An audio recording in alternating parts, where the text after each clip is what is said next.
জয় হিন্দ বন্ধুরা। আজকে আমি তোমাদের বিষ্ণু সাহেব আবার চলে এসেছি সরল সুদের দ্বিতীয় ভাগ নিয়ে। সরল সুদের দ্বিতীয় ক্লাস আজকে আমি করাবো তোমাদের। এর আগের ক্লাসে আমি কি আলোচনা করলাম, সাধারণভাবে আমরা বুঝলাম সুদ কাকে বলছে, সময় কাকে বলছে, আসল কাকে বলছে, সুদের হার কাকে বলছে, আর সুদ আসল কাকে বলছে। কিন্তু আমরা এই ক্লাসে এবার আলোচনা করব যে এগুলো নির্ণয় হয় কিভাবে, অঙ্কের ভাষায় এগুলোকে আমরা কিভাবে নির্ণয় করব, কিভাবে অঙ্কগুলোকে করব, সেইগুলো নিয়ে আজকে আমরা আলোচনা করব। কিছু কোশ্চেন আনসার হবে, এইভাবে আমরা পুরো চ্যাপ্টারটাকে সম্পূর্ণ সাধারণভাবে বুঝবো, যাতে আমরা অঙ্কগুলো যেরকম যেখান থেকেই অঙ্ক দিক, যাতে আমরা অঙ্কগুলো না আটকিয়ে খুবই কম সময়ের মধ্যে পরীক্ষা হলে করতে পারি। ঠিক আছে, বেশ, চলো আগের দিনের মতো আমাদের আজকে শিখতে হবে যে আসল কিভাবে আমরা নির্ণয় করব, সময় কি করে নির্ণয় করব, সুদ কিভাবে নির্ণয় করব, সুদের হার কিভাবে নির্ণয় করব, আর সুদ আসল কিভাবে নির্ণয় করব। এইগুলো কাকে কি বলে, এগুলো কিভাবে আসে, সাধারণভাবে আমরা আগের ক্লাসে বুঝেছি। আজকে আমরা এগুলো নির্ণয় করব কিভাবে কিভাবে করে। আমরা আসলকে পি বলে ইন্ডিকেট করব, সময়কে টি বলে, সুদকে আই বলে, সুদের হারকে আর বলে, আর সুদ আসলকে এ আমরা এ বলে চিহ্নিত করব। বেশ, এবার আমরা সাধারণভাবে বুঝবো। প্রথমে আমাদের যে কাজটা দরকার সেটা হচ্ছে এটার উপরে, যে আমরা আসলে চ্যাপ্টারটার নামই তো সরল সুদ। আমাদেরকে আজকে বুঝতে হবে যে সুদ কি করে নির্ণয় করতে হবে, সুদটাকে আমি কিভাবে পাবো, কিভাবে সুদের অঙ্ক করব, সুদ কিভাবে নির্ণয় করব। প্রথমে তাহলে আমাদের কাজকে করতে হবে সুদ নির্ণয়। তাহলে সুদ নির্ণয় হয় কিভাবে এটা আমি দেখাচ্ছি। এই সরল সুদকে ইংলিশে বলে সিম্পল ইন্টারেস্ট বা এসআই। সরল সুদকে ইংলিশে বলে সিম্পল ইন্টারেস্ট বা এসআই। আর এক ধরনের সুদ হয়, সেটা হচ্ছে চক্রবৃদ্ধি সুদ। সেটা নেক্সট কোনো ক্লাসে আলোচনা হবে। আজকে আমরা যে সুদটা নিয়ে আলোচনা করছি সেটা তো সরল সুদ। তাহলে সরল সুদ কি করে নির্ণয় করতে হয় সেটা আমরা আজকে দেখি। বেশ, দেখো, সুদ নির্ণয় করতে গেলে আমাদের কি করতে হবে, আসল গণিত সময় গণিত সুদের হার বাই 100। যদি ইংলিশে বুঝি তাহলে কি বলবো আমরা, এসআই সমান P into T into R by 100। এইটা হচ্ছে সরল সুদের ফর্মুলা। তোমরা হয়তো এর আগে এই জিনিসটা জেনেছো, ক্লাস 9, 10, 8-এও শিখেছো এই জিনিসগুলো, বা অনেক জায়গায় শিখেছো, সূত্রটা সম্বন্ধে জানো, এরকম অঙ্ক তোমরা করতে পারো। কিন্তু আমাকে আজকে দেখতে হবে সূত্রটা আসে কিভাবে, আর এই অঙ্কগুলো আরো কত শর্টকাটে বা কত তাড়াতাড়ি অঙ্কগুলো করতে পারবো সম্পূর্ণ কনসেপ্টের সাথে, সম্পূর্ণ বুঝে, সেটা আজকে আমরা শিখবো। বেশ, আজকে আমরা যে কাজটা করব সেটা হচ্ছে সুদ নির্ণয়। তাহলে দেখো, আমি তোমাদেরকে আগের দিন একটা উদাহরণ দিয়েছিলাম যে আমার একটা বন্ধু আমার কাছে 5,000 টাকা ধার নিয়েছে 5 বছরের জন্য। সে সুদ বাবদ আমাকে 500 টাকা দেবে, আমি টোটাল টাকা পাবো ওর কাছ থেকে 5,500 টাকা। 5,000 টাকাটা আমার নিজের টাকা, আর 500 টাকাটা সুদ বাবদ, ওটা আমার রোজগার, আর সময় হচ্ছে 5 বছর। সেই রকমই আজকে যদি আমি একটা কথা বলি, আজকে যদি আমি একটা বিষয় নিয়ে কথা বলি, এবার ওই বন্ধুটা যদি আমাকে বলে যে 5 বছরের জায়গায় 6 বছর সময় লাগবে টাকাটা ফেরত দিতে, তখন কি আমি আর 500 টাকায় মানবো? আমি তোকে তখন তাকে বলবো না, 500 টাকায় হবে না, তোমাকে এক কাজ কর, 550 টাকা দিবি, কারণ তুই 5 বছর বলেছিলি, এখন সেটা 6 বছর করে দিচ্ছিস। তার মানে এখান থেকে আমরা কি বুঝলাম, যে যদি বা সময় বৃদ্ধি হয় তাহলে সুদ বৃদ্ধি হবে। আবার 5,000-এর জায়গায় সে যদি 10,000 টাকা ধার নেয় আমার কাছ থেকে, তাহলে আসল যদি বাড়ে তখন আমি সুদ তো বেশি নেবো, তাহলে সুদ বৃদ্ধি হবে। আবার যদি সুদের হার, মানে কি বলেছিলাম আগের ক্লাসে, সুদের হার মানে হচ্ছে সোজা বাংলায় 100-তে হিসাব। যদি সুদের হার 100 টাকায় 10 টাকার জায়গায় 100 টাকার দরুন যদি আমি 20 টাকা নিই, তাহলেও তো আমার সুদ বৃদ্ধি হবে। তাহলে আমরা কি বুঝতে পারলাম, যে সুদ সমান আসল গণিত সময় গণিত সুদের হার বাই 100। এই সূত্রটার মানে হচ্ছে, যেহেতু আসল বাড়লেও সুদ বাড়ে, সময় বাড়লেও সুদ বাড়ে, আবার সুদের হার বাড়লেও সুদ বাড়ে। যেমন একটা টপিক যদি এর সঙ্গে তুলনা করি আমি, যেমন একটা আমাদের মধ্যে আছে খরচ সমান, আমি বলতে পারি দাম গণিত ব্যবহার। দাম গণিত ব্যবহার, এই কথাটা আমি বলতে পারি। এটা আমরা শতকরা বা লাভ ক্ষতি ক্লাসে আলোচনা করব। আজকে এমনি জাস্ট বলে রাখছি। দেখো, খরচ যদি কোনো জিনিসের বাড়ে, দাম যদি বাড়ে তাহলে খরচ বাড়বে, ব্যবহার বাড়লেও খরচ বাড়বে। আবার দাম ব্যবহার দুটোই যদি বাড়ে তখনও খরচ বাড়বে, তাই তো? সেই রকমই যদি এটা ভাবি যে আসল যদি বৃদ্ধি হয় তাহলে আমার সুদ বৃদ্ধি পাবে, সময় যদি বৃদ্ধি হয় তখন আমাদের সুদ বৃদ্ধি পাবে, আবার সুদের হারও যদি বৃদ্ধি হয় তখন আমাদের সুদ বৃদ্ধি পাবে। তাহলে সুদ সমান আমরা যেটা বুঝতে পারলাম, সুদ সমান হচ্ছে আসল গণিত সময় গণিত সুদের হার বাই 100 বা পিটিআর বাই 100। এবার এখানে যে কথাটা, যে এখানে সুদের হার বাই 100, এই 100টা আসছে কেন? প্রথম কোশ্চেন হচ্ছে এটা যে 100 টাকা আমি আনবো কেন। দেখো সুদের হার মানে আমরা আর পার্সেন্ট বলে এই যে পার্সেন্ট চিহ্নটা রাখি, তো এই পার্সেন্টেজের জন্য এখানে নিচে 100 আছে। তার কারণ কি, এই পার্সেন্টেজ যদি তুলি, শতকরা ক্লাসে এগুলো নিয়ে খুব ভালো করে ডিটেলস আলোচনা হবে তোমাদের সঙ্গে। আজকে যেটা বলছি, এই যে আর পার্সেন্ট আছে, এই পার্সেন্টেজটাকে যদি আমি তুলে দিই, তার জন্য নিচে একটা 100 আসবে। ঠিক আছে, যদি পার্সেন্টেজকে আমাকে আনতে হয় তাহলে আমাকে 100 দিয়ে গুণ করতে হবে, যদি পার্সেন্টেজ তুলতে হয় তাহলে আমাকে 100 দিয়ে ভাগ করতে হবে। সুদ সমান আমি আসল গণিত সময় গণিত সুদের হার এটা করতে পারি, তাকে 100 দিয়ে ভাগ করছি, তার যুক্তি একটাই, কারণ সুদের হারের ক্ষেত্রে পার্সেন্টেজ আসে। ওই যে বলেছিলাম সুদ মানে 100, সুদের হার মানে 100 তে হিসাব। 100-র উপরে ক টাকা আমার বাড়ছে বা কমছে সেটাই তো দেখা আমাদের কাজ এখানে সুদ নির্ণয় করতে গেলে। সেই জন্য এই সূত্রটাতে নিচে একটা 100 আসে। তাহলে সুদ সমান আসল গণিত সময় গণিত সুদের হার বাই 100। ঠিক আছে, তাহলে আর 100টা আসে কেন বা ফর্মুলাটা কিভাবে কাজ করে সেটা নিয়ে আলোচনা করলাম। কারণ আমাদের এই তিনটের মধ্যে যে কোনো একটা কিছু বৃদ্ধি পেলে সুদ যেহেতু বাড়ে, সেহেতু সুদ সমান আমি বলতে পারি এই তিনটাকে, এই তিনজনের গুণফলের গুণফল, সেটাকে আমি বলতে পারি সুদ। আর সেটাকে নিচে 100 আনবো, তার কারণ আমরা 100-র উপরে হিসাব করছিলাম, সেজন্য আমরা নিচে একটা 100 আনবো। বা আমাদের আরেকটা যুক্তি বলতে পারি কি, যে এটা পার্সেন্টেজ যেহেতু, আর পার্সেন্ট মানে 100-র উপরে কত টাকা সেটার উপরে আমরা যেহেতু হিসাবটা করি বলে আমরা 100-র উপরে এটাকে ভাগ করি। এটা গেল সূত্র। ঠিক আছে, সমস্ত ক্লাস আমি আগের বারও বলেছি, এখনো বলছি যে অঙ্ক এখানে শেখা হবে। এই চ্যানেলে অঙ্কটাকে আমি সম্পূর্ণভাবে শেখাবো। অঙ্ক করতে পারাটা কিন্তু অঙ্ক নয়, অঙ্ক প্রসেস ফলো করে 4-5টা অঙ্ক আমি দিচ্ছি মানে আমি বিরাট অঙ্ক শিখে গিয়েছি, সেটা কিন্তু নয়। এখানে আমরা যেটা করবো, অঙ্কটাকে সম্পূর্ণ শিখবো। আরে অঙ্ক তো হবে, অঙ্ক একদম হাওয়ার মতো উঠবে। অঙ্ক অঙ্ক নিয়ে কোনো চিন্তা নেই, শুধু আমাদেরকে যেটা জানতে হবে পুরোপুরি জিনিসটা কি, সম্পূর্ণ জ্ঞান চাই এই বিষয়টা সম্পর্কে। তাতে হয়তো একটু লেট হবে, কিন্তু যেটা শিখবো সেটা সলিড শিখবো, 100% শিখবো। ঠিক আছে, তাহলে চলো এর উপরে 2-4টা কোশ্চেন আমরা আজকে আলোচনা করি। যেমন আমি যদি প্রথম তোমাদেরকে বলি যে একটা নর্মালি একটা কোশ্চেন যদি আমি তোমাদেরকে বলি যে 300 টাকার 10% সুদের হারে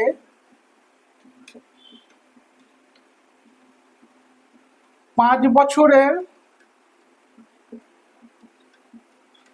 সুদ কত। আমি আবার রিপিট করছি, 300 টাকার 10% সুদের হারে 5 বছরের সুদ কত।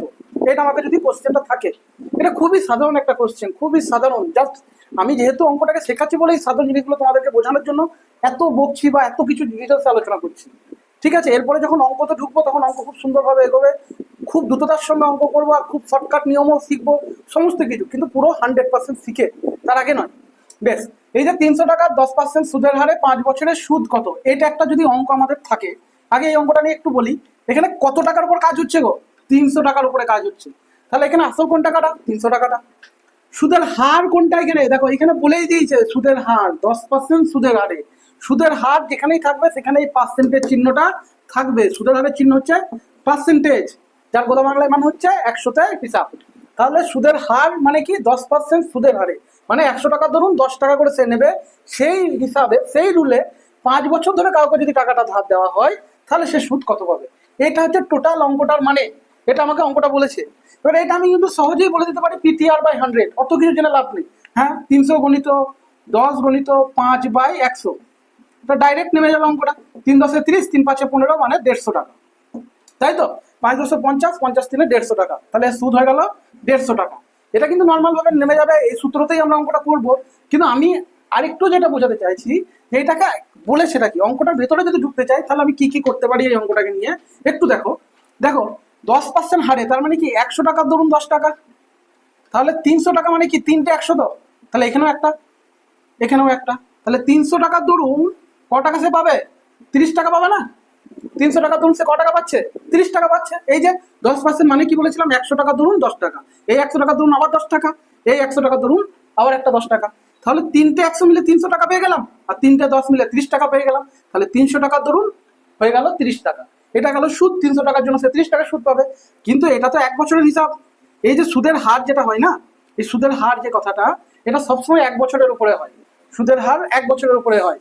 আর একটা জিনিস তোমাদেরকে বলে রাখি, সরল সুদের অঙ্কতে এরা মাস বা দিন বোঝে না, এরা বোঝে বছর। তাহলে এই যে 300 টাকা ধরুন যে 30 টাকা পেলো, সেটা পেলো সে বার্ষিক বা 1 বছরে। তাহলে 1 বছরে সে যদি 30 টাকা পায়, আমাকে ধার দিয়েছে 5 বছরের জন্য, তাহলে 1 বছরে 30, 1 বছরে যদি 30 হয় তাহলে 5 বছরে কত হবে? 5 বছরে 5 গুণিত 30 হয়ে যাচ্ছে 150 টাকা। দেখো কেমন করে বেরোলো, বুঝতে পারলে? সরল সুদটা কি জিনিস একদম সম্পূর্ণভাবে বোঝালাম। দেখো 100 টাকার ধরুন 10 টাকা, 300 টাকা ধরুন 30 টাকা, এটা গেল 1 বছরের হিসাব। আমাকে বলে দিয়েছে 5 বছরের জন্য ধার দিয়েছে, তাহলে 5 বছরে কত হবে? 5 বছর হবে 150 টাকা। ঠিক আছে, এবার যেটা আমার পিটিআর বাই 100 হয়ে যায় সেটা আমি এতটা ভাঙছি কেন? দেখো সব অঙ্ক এখন যা কম্পিটিশন, সব অঙ্ক খুব সাধারণভাবে থাকবে না। এখন তোমাদেরকে অঙ্ক ডিটেলসে জানতে হবে, যে কোনো অঙ্ক যে কোনো সময় ঘুরিয়ে দিতে পারে। তাহলে আমি যদি ডিটেলসে বিষয়গুলোকে জেনে থাকি, আমার যদি শর্টেও না নামে আমি বড় করে দিতে পারবো। পরীক্ষাতে আমার এক একটা অঙ্কের পিছনে 1 নম্বর আছে, ওই 1 নম্বর মানে 50,000 ছেলের সঙ্গে কম্পিটিশন করা। তাহলে আমি কেন সেই জিনিসটাকে হাতছাড়া করবো? আগে যদি একটু সময় নিয়ে যদি সম্পূর্ণটা শিখতে পারি, তাহলে এই অঙ্ক বা এই চ্যাপ্টার আমার আর কোনোদিনও ভবিষ্যতে আর দুঃখ দেবে না, এই চ্যাপ্টার নিয়ে আমার কোনো ভয় থাকবে না। আমি এই জন্য তোমাদেরকে একটু সুন্দরভাবে শেখাচ্ছি। এরপরে অনেক শর্টকাট নিয়ম দেখাবো, অনেক ম্যাজিক দেখাবো, অনেক কিছু দেখানো আছে, কিন্তু আগে ডিটেলসটা শিখে নাও। বেশ, এটা গেল। দেখো যে আমি 100 টাকা ধরুন হিসাবটা করলাম এইভাবে, তাই তো 5 বছরে সুদ হয়ে গেল 30 টাকা। বেশ, এবার দেখো যদি আমরা এটা এভাবেও বলি যে 1 বছরে পাই 10 টাকা, 5 বছরে পাই 50 টাকা, সেটা তো 100 টাকার জন্য, কিন্তু 300 টাকাতে কত পাবে? 50 গুণিত 3 মানে হয়ে গেল 150 টাকা। এটা বছর ধরেও অঙ্কটা এভাবেও করা যায়। তাহলে সেই রকমই অঙ্ক হলো সুদ। সুদ মানে এবার বিষয়টা হচ্ছে আমরা আর এইভাবে এতটা ডিটেলসে করবো না, জিনিসটাকে বোঝানো হয়ে গেল আমার। এরপর আমি যেটা করব সেটা হচ্ছে ডাইরেক্ট ফর্মুলা, যে সুদ সমান কি? সুদ সমান হচ্ছে আসল গণিত সময় P into T into R by 100, তাই তো? দেখো যদি 10 টাকা করে 5 বছর ধরে কেউ যদি টাকা দেয়, তাহলে ক টাকা দেবে সে? 50 টাকা দেবে। সেটা তো 100 টাকা ধরুন, 100 টাকায় 50 টাকা দেবে। 300 টাকা সে কত দিচ্ছে? 300 টাকা সে দিচ্ছে 50 গণিত 3 150 টাকা, তাই তো? এটা গেল অঙ্ক, একদম বছর ধরে অঙ্কটা করা হলো। দেখো 10 গুণিত 5 50, কারণ 10 টাকা করে যদি 5 বছর ধরে কেউ দেয় তাহলে সে 50 টাকা দেবে। আর এই 10 টাকাটা দেয় কি হিসাবে? 100 টাকার হিসাবে। তাহলে 100 টাকার হিসাবে যদি সে 10 টাকা করে দেয়, তাহলে 5 বছরে 5 বছর 50 টাকা দিচ্ছে, সেটা 100 টাকাতে। 300 টাকাতে সে কত দেবে? 300 টাকাতে সে দেবে 50 গুণিত 3 150 টাকা। ঠিক আছে, এবার এই অঙ্কগুলো আমরা যেটা যে হিসাবে করবো সেটা যেমন তোমরা শিখেছো, আগেও দেখেছো, অনেক ইউটিউব চ্যানেলও করিয়েছে, তোমরা ক্লাস 9 10 8এও করেছো, একদম পিটিআর বাই 100 করবো। কিন্তু আমার যেটা বিষয় ছিল, যেটা বোঝানোর ছিল, সেটা হলো বিষয়টাকে ডিটেলসে বোঝানো। তাহলে পিটিআর বাই 100 মানে কি বলো? 300 গণিত 10 গণিত 5 বাই 100, এই যে দুটো শূন্য কেটে গেল, মানে হয়ে গেল তোমার 330 5 150 টাকা। 150 টাকা, বা আমি এটাও করতে পারি 300 টাকার 5 10-এ 10% করে 5 বছরে 50% হয়, তাহলে 300 টাকার 50%, 50 বাই 100, এই যে 50% হয়, পার্সেন্ট তুলে দিলে নিচে একটা 100 আছে। এই যে 50 10% হারে 5 বছর ধরে মানে কত হবে? 10 10 10 10 10, 5 বছর 50%, এই পার্সেন্টেজটা তুলে দিলে নিচে একটা 100 আসছে। তাহলে 350 বাই 100 মানে হয়ে যাচ্ছে এই যে 150 টাকা। এই যে এই সূত্রটা আর এই সূত্রটা পুরোটাই এক, সম্পূর্ণ একই জিনিস, আমি একটু ডিটেলসে বললাম। বেশ, চলো এরকম কিছু অঙ্ক আমরা আজকে দেখে নিই। তোমরা বোর্ডে একটা খুবই সাধারণ একটা অঙ্ক দেখতে পাচ্ছ, যে অঙ্কটাতে কি বলা আছে? বার্ষিক 6% সরল সুদে 400 টাকার 5 বছরের সুদ কত, এটাই তো বলা আছে আমাকে। তাহলে দেখো সুদের হার এখানে কত? সুদের হার এখানে হচ্ছে 6%, সুদের হার 6%, মানে 100 টাকার জন্য সে ক টাকা দেবে? 6 টাকা দেবে। তাহলে 400 টাকা বলে দিয়েছে, 400 টাকার জন্য সে ক টাকা দেবে? 100 টাকার জন্য যদি 6 টাকা দেয়, 400 টাকার জন্য সে দেবে 24 টাকা। তাহলে 1 বছরে 24 টাকা পেয়ে গেলাম আমি। আর যদি বলে যে 5 বছরে কত, তাহলে 24 গুণিত 5 হয়ে যাচ্ছে 120 টাকার সুদ, তাই না? এটা একদম মুখে মুখে হয়ে যাচ্ছে। অঙ্কটাকে একটু পিটিআর বাই 100 করে দিচ্ছি তোমাদেরকে। দেখো সুদের হার 6%, আসল হচ্ছে 400 টাকা, আর সময় হচ্ছে 5 বছর। 5 বছর। দেখো পিটিআর বাই 100 যদি করি, 400 গণিত 6 গণিত 5 বাই 100, 4 6 24, 5 24 120। দেখো 120 টাকা সুদ আমার আরামসে চলে এলো। 120 টাকা, জিনিসটা দেখো একদম সুন্দরভাবে। বা এটাকে তুমি এইভাবেও ভাবতে পারতে যে 100 টাকার জন্য ক টাকা পাচ্ছে। বেশ, তাহলে এখানে পেয়ে গেলাম আমরা ক টাকার সুদ? 120 টাকার সুদ পেয়ে গেলাম। বেশ, এটাকে মুখে মুখে যদি হিসাব করতে যেতাম, কিভাবে হিসাব করতাম? 100 টাকার জন্য 6 টাকা, 400 টাকার জন্য 24 টাকা, ওইটা তো 1 বছরে। 5 বছরে কত? 5 24 120। বা এটা যদি বছর ধরে হিসাব করতাম, দেখো 1 বছরে 6 টাকা 100 টাকার জন্য পাচ্ছে, 5 বছরে 5 6 30 টাকা পাবে। আর পেয়েছে সেটা, এটা তো 100 টাকার হিসাব। 400 টাকা কত হবে? 4 গুণিত 30 মানে 120 টাকা। ঠিক আছে, এটা সময় ধরেও অঙ্কটা হবে, সুদের হাত ধরেও হবে, আর এটা নর্মাল ফর্মুলা যেটা পিটিআর বাই 100 এটা ধরেও হবে। আমি কেন ওইভাবে করালাম? এরকম কিছু কিছু অনেক অঙ্ক পাবে যেগুলো তুমি মুখে মুখে করতে চাইবে, তখন আমরা কি করবো? দেখো 5 6 30 430% বার করে দেবো। যখন আমরা এই পুরো ক্লাসগুলো আস্তে আস্তে এগিয়ে নিয়ে যাবো, যখন আমরা শতকরা লাভ ক্ষতি এই ক্লাসগুলো সম্পূর্ণভাবে যখন আমরা করবো, তখন দেখবে এই অঙ্কগুলো তোমাদের কাছে একদম খুবই সাধারণ লাগছে। তখন এটা মুখে মুখে এই অঙ্কগুলো করতে পারবে তোমরা, ডাইরেক্ট পার্সেন্টেজ ধরে আরামসে হয়ে যাবে। বেশ, চলো এবার নেক্সট যে কোশ্চেনটা নিয়ে আলোচনা করছি, নেক্সট একটা টপিক নিয়ে তোমাদেরকে কিছু কথা বলে রাখি, যেটা হচ্ছে কি যে সরল সুদ বা সিম্পল ইন্টারেস্ট এ তোমার মাস বোঝে না, মাসও বোঝে না, আবার দিনও বোঝে না। এ মাসও বোঝে না, আবার দিনও বোঝে না। ঠিক আছে, এই যেমন সুদের হার যেটা পাই না আমরা 10%, এটা মাসেও নয় বা দিনেও নয়। এগুলো সবসময় যেটা বোঝে সেটা হলো বছর বা ইয়ার। এরা সবসময় বোঝে যেটা সেটা হচ্ছে বছর বা ইয়ার। ঠিক আছে, সরল সুদ কখনো তোমার মাস বা দিন বোঝে না, ওরা যেটা বোঝে সেটা হচ্ছে বছর বা ইয়ার বোঝে এরা। বেশ, এবার দেখো যদি আমাদের কোশ্চেনে আমরা মাস বা দিন পেয়ে যাই তখন কি করবো, তখন কি অঙ্কটা ছেড়ে দেবো? তা না, এই মাস বা দিন থেকেও আমরা বছরটা যেতে পারি। কিভাবে যাব সেই জিনিসগুলো একটু তোমাদেরকে বলে দিই। দেখো আমার কাছে এখানে আমার মনে হয় এই পশ্চিমবঙ্গে প্রচুর ছাত্রছাত্রী এমন আছে যে তারা অঙ্ক প্রসেসটাকে মুখস্থ করে নেয় বা এইভাবে অঙ্কগুলো নামে এইভাবে করে নেয়। আমাকে সম্পূর্ণভাবে শিখতে হবে যে মাস দিন বছর কিভাবে করে, কিভাবে কি করতে হয় না করতে হয়, সম্পূর্ণভাবে আমরা এই জিনিসগুলোকে দেখবো। তাহলে চলো আমি এবার যেটা নিয়ে আলোচনা করছি সেটা হচ্ছে, যদি বলে যে ওই অঙ্কটাই যদি আমি বলি, যেমন যেটা ছিল আমার বোর্ডে, যে 400 টাকার 6% সুদের হারে 2 বছর 6 মাসের সুদ কত? দেখো 400 টাকার 6% সুদের হারে 2 বছর 6 মাস, আগে ছিল কত? 5 বছর ছিল। তাহলে 2 বছর 6 মাস মানে দেখো 5 বছরে যদি 100 কোটি টাকা হয় তাহলে 2.5 বছর, 2 বছর 6 মাস মানে কত? 2.5 বছর। 2.5 বছরে 60 টাকা হওয়ার কথা আমার। কিন্তু এটা আমি এবার কিভাবে করবো সেটা দেখো। দেখো এখানে আমি আসল পেয়ে যাচ্ছি 400, আরামসে নামিয়ে দিচ্ছি, কোনো অসুবিধা নাই। সুদের হার 6 নামিয়ে দিলাম। এবার সময়টা আমি কিভাবে করব সেইটা নিয়ে আজকে একটু বলি। দেখো তোমরা এটা খাতায় নোট ডাউন করে নিতে পারো যে আমরা এটা বলতে পারি যে দিন থেকে এই মাস থেকে বছর যেতে হলে 12 দিয়ে গুণ করব। আবার সিমিলার যদি আমরা বছর থেকে মাসে যাই, মিস্টেক হয়ে গেল একটু, মাস থেকে বছর যেতে গেলে 12 দিয়ে গুণ না, 12 দিয়ে ভাগ করব। 12 দিয়ে ভাগ হবে। মাস থেকে বছর যেতে গেলে 12 দিয়ে ভাগ হবে। আবার বছর থেকে মাসে যেতে গেলে সিমিলার কি হবে, 12 দিয়ে গুণ হবে। মাস থেকে বছর যেতে গেলে যেমন আমরা 12 দিয়ে ভাগ করব, বছর থেকে মাসে যেতে গেলে আমরা 12 দিয়ে গুণ করব। এর কারণটা কি? এরও কারণ আছে কিছু একটা। দেখো 12 মাসে 1 বছর, তাহলে যদি 6 মাস হয়, 6 মাস মানে কত বছর যদি বলে আমরা হাফ বছর বলতে পারবো না? 12টা মাস মিলে তো আমরা 1 বছর পাচ্ছি, তাহলে 6টা মাসে তার হাফ পাবো, তাহলে 6 মাস মানে হাফ বছর বলতে পারি। আর এটাকে যদি সম্পূর্ণভাবে জানতে চাই তাহলে আমরা কি করব, তোমরা এটা নোট ডাউন করে নেবে খাতাতে, যে মাস থেকে বছর যেতে গেলে 12 দিয়ে ভাগ, বছর থেকে মাসে যেতে গেলে 12 দিয়ে গুণ। এবার দেখো এই যে এখানে বলে দিচ্ছে 2 বছর 6 মাস, দেখো 2 বছর তো আমি আরামসে বলে দিতে পারি 2 বছর, 2 বছরটা 2 বছর থেকে গেল। এখানে একটা 2 গুণ হচ্ছে, এটা তো শিওর, কারণ বছর পেয়ে গেছি। কিন্তু 6 মাসটাকে মাসে রাখতে পারবো না, সেটাকে বছর করতে গেলে আমরা কি করব, 6কে কি বললাম, মাস থেকে বছরে যেতে গেলে 12 দিয়ে ভাগ, তাহলে 6কে 6, 6 দুগুণে 12, তাহলে 2 বছর যুক্ত 1/2 বছর, বা এটাকে আমি বলতে পারি 2 পূর্ণ 1/2 বছর, 2 পূর্ণ 1/2 বছর। বা তাহলে এখানে আমি পেয়ে গেলাম কত, 2 পূর্ণ 1/2 বছর, বা 2 দুগুণে 4 রেখে 5/2 বছর। তাহলে 2 পূর্ণ 1/2 বছর বা 5/2 বছর, এটা আমরা পেয়ে গেলাম।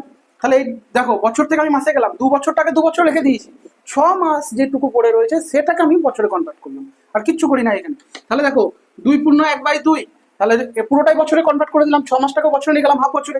তাহলে 400 টাকা 6% সুদের হারে 2.5 বছরে, এবার বাই 100 হবে তো, বাই 100 হবে। তাহলে এবার দেখো কি করছি আমি, দেখো তাহলে এখানে আমি করবো কি, দেখো 400 গণিত 6 গণিত 2 দুগুণে 4 রেখে 5/2 বাই 100, এটাই তো হবে। এবার এখানে আমি যাচ্ছি কাটাকুটিতে। দেখো এগুলো কিন্তু যারা তোমরা অঙ্কগুলো বোঝো, অনেকবার পড়েছো, তাদের জন্য এই জিনিসগুলো বলছি না। আমরা যারা একবারে আজকেই ফার্স্ট দেখছো সরল সুদের ক্লাস, বা আজকেই যারা করছো তাদের জন্য এই জিনিসগুলো আমি শেখাচ্ছি। দেখো এই যে 5/2, এটা তো একটা ভগ্নাংশ, তাই না? ভগ্নাংশ যদি উপরে থাকে, ভগ্নাংশের নিজের অংশটাকে টেনে নিচে নাও। তাহলে এখানে কি করবো আমি, 400 গণিত 6 গণিত 5 বাই 100 গণিত 2, 100 গণিত 2 করে দিলাম। এই যে 2টা ছিল, 2টাকে টেনে নিচে নামিয়ে দিলাম। এবার কাটাকুটি করো, 0 কেটে গেল, তাহলে এখানে কত থাকছে, 2 দুগুণে 4, তাহলে 6 দুগুণে 12, 5 12 60 টাকা। দেখো আগের অঙ্কটাতে দেখলাম যে 400 টাকার 5 বছরে 6% সুদের হারে সুদ যদি হয় 120, তাহলে 2.5 বছর তার হাফ, তাহলে হাফ আরো হাফ হয়ে যাবে টাকাটাও, সুদটাও হাফ হয়ে গেল, দেখো 60 টাকা হয়ে গেল।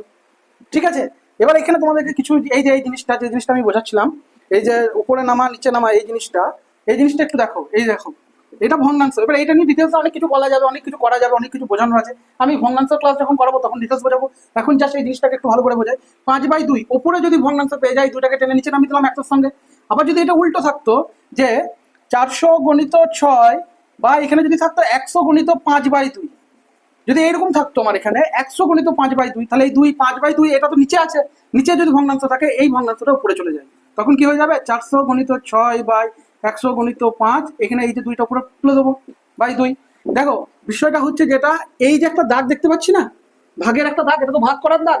এইটা একটা দাগ বোঝে, এটা দুটো দাগ বোঝে না। দেখো এর মাঝে এই দাগটাকে আমি রাখতে পারবো না, এটাকে টেনে নিচে নামিয়ে দিলাম। আবার এর দেখো এই দাগটাকে আমি রাখতে পারবো না, এটাকে উপরে তুলে দিলাম। নিচে যদি ভগ্নাংশ থাকে তাহলে নিচের অংশটা উপরের সঙ্গে গুণ হয়ে যায়, আর উপরে যদি ভগ্নাংশ থাকে উপরে নিচের অংশটা নিচে টেনে নিচে নামিয়ে দেবো। বিষয় যেটা, এই যে উপরে যেটা ভগ্নাংশ সেটাকে টেনে আমি নিচে নামিয়ে দিলাম, এটাকে 100/2 করে দিলাম।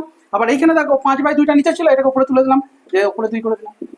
এইটাই হচ্ছে ভগ্নাংশের বিষয়টা। ভগ্নাংশ থাকলে আমরা এইভাবে জিনিসটাকে করব। বেশ, ঠিক আছে। এটা গেল কি মাসের ব্যাপার। এবার 2 বছর 6 মাস, যেমন এটা যদি বলে দিত 2 বছর 3 মাস, তখন আমরা কি করতাম দেখো ভালো করে। এটা যদি 2 বছর 3 মাস বলা থাকতো, তাহলে দেখো দেখো তোমাদের জন্য এই জিনিসটা আমি আরেকবার রিপিট করে দিচ্ছি, যে 6 মাস যদি থাকে, 6 মাসটাকে আমি বছর করতে গেলাম কি করে, 6/12। এবার 2 বছর 6 মাসের জায়গায় যদি 3 মাস থাকতো, তাহলে করতাম 3/12। যদি 4 মাস থাকতো, তাহলে করতাম 4/12, মানে 4 একে 4, 4 3 12, 4 মাস মানে 1/3 বছর। যদি 3 মাস থাকতো, 3 একে 3, 3 4 12, মানে 1/4 বছর। 6 মাস মানে 1/2 বছর। ঠিক আছে, তাহলে মাস থেকে যখন আমরা বছরে যাচ্ছি, আমরা 12 দিয়ে ভাগ করে নিচ্ছি। ঠিক আছে, তাহলে এইভাবে করব। আর একটা জিনিস তোমাদেরকে যেটা আমি বললাম এখানে আরেকবার রিপিট করছি, যেমন 2 বছর 6 মাস ছিল, এটা 2 পূর্ণ 2 যুক্ত 1/2 বছর, কারণ টোটালটাকে তো আমাকে বছরে নিয়ে যেতে হবে। আমি বারবার বললাম সরল সুদ মাস বা দিন বোঝে না, ওরা বোঝে বছর। তাহলে 2 পূর্ণ 1/2, এটা মানেই 2 পূর্ণ 1/2, যা এটা মানেও তাই।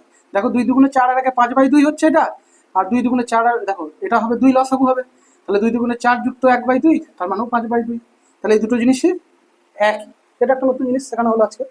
বেশ, তাহলে 2 বছর 6 মাস, তাহলে যদি মাসের অঙ্ক থাকে তাহলে এইভাবে অঙ্কটা করবো।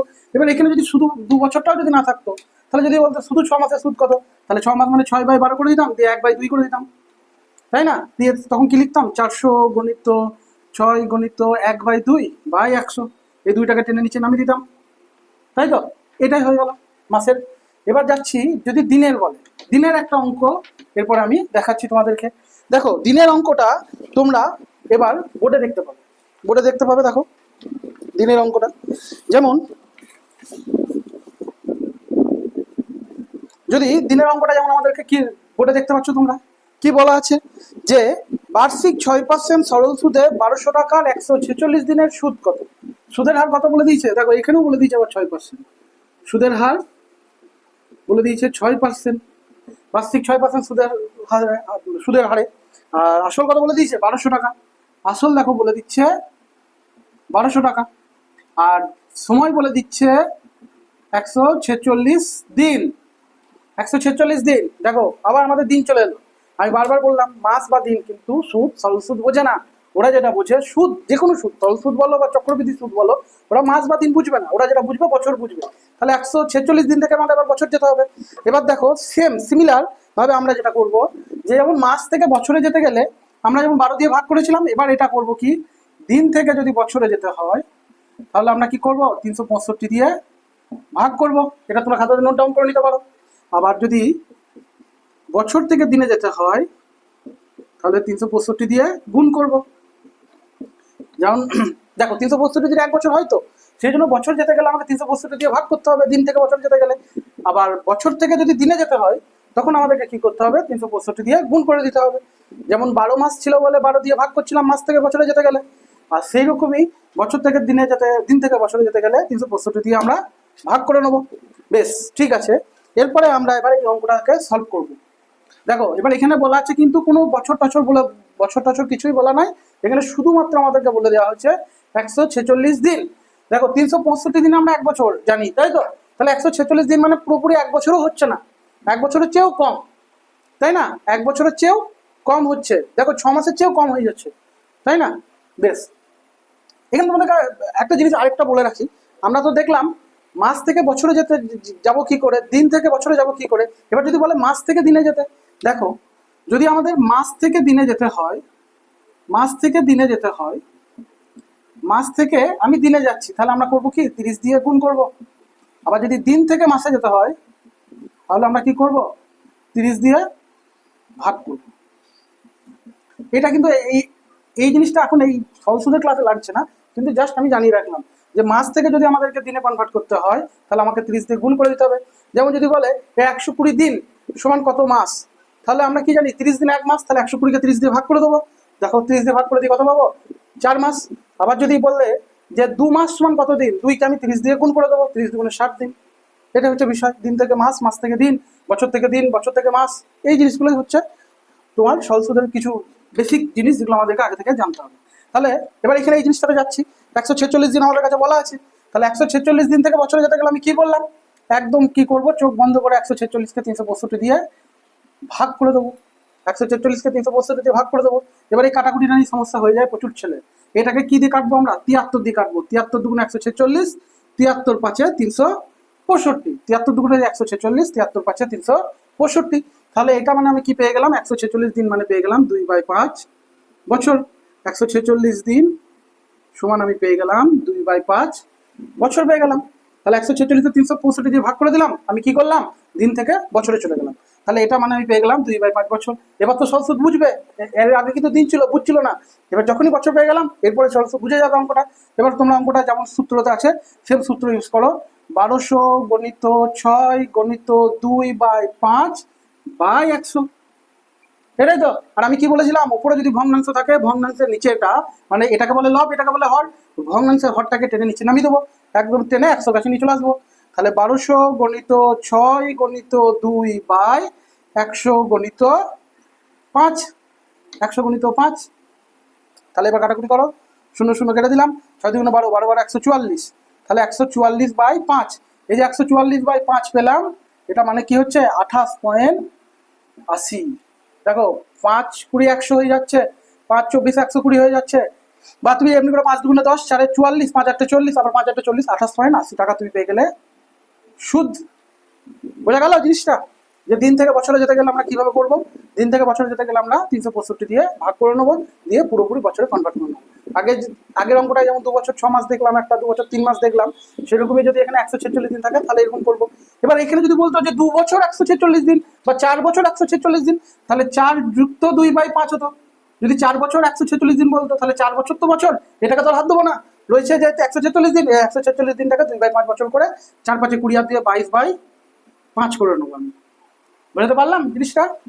এরপরে চলো আমরা নেক্সট যে জিনিসটা নিয়ে বুঝবো, সেটা হচ্ছে এই যে দিনেরই আরো একটা জিনিস যেটা খুব ইম্পর্টেন্ট, যেটা খুব সুন্দর একটা জিনিস, সেটা হচ্ছে দেখো প্রত্যেকবার তো এই 146 দিন পরীক্ষা করবে না, আর প্রত্যেকবার 146 দিয়ে 365, যেমন বলে দিলাম তোমাদের 73 দিয়ে কাটাকুটি করো, সুন্দর হয়ে যাবে। তো প্রত্যেকবার এই জিনিসটা থাকবে না। তাহলে এখানে কি কি দিন বেসিক পরীক্ষায় পড়ে, বেশি যেগুলো পরীক্ষায় পড়ে সেগুলো আমি তোমাদেরকে বলে দিচ্ছি। এখানে কোন কোন দিনগুলো থাকে, যেমন এখানে 146 দিন রয়েছে, সেরকম এখানে থাকবে ধরো 73 দিন। তোমরা এটা খাতাতে নোট ডাউন করে নিতে পারো, আমি এটা লাল কালি ইউজ করে তোমাদেরকে লিখে দিচ্ছি, তোমরা পারলে এটা খাতাতে নোট ডাউন করে নাও।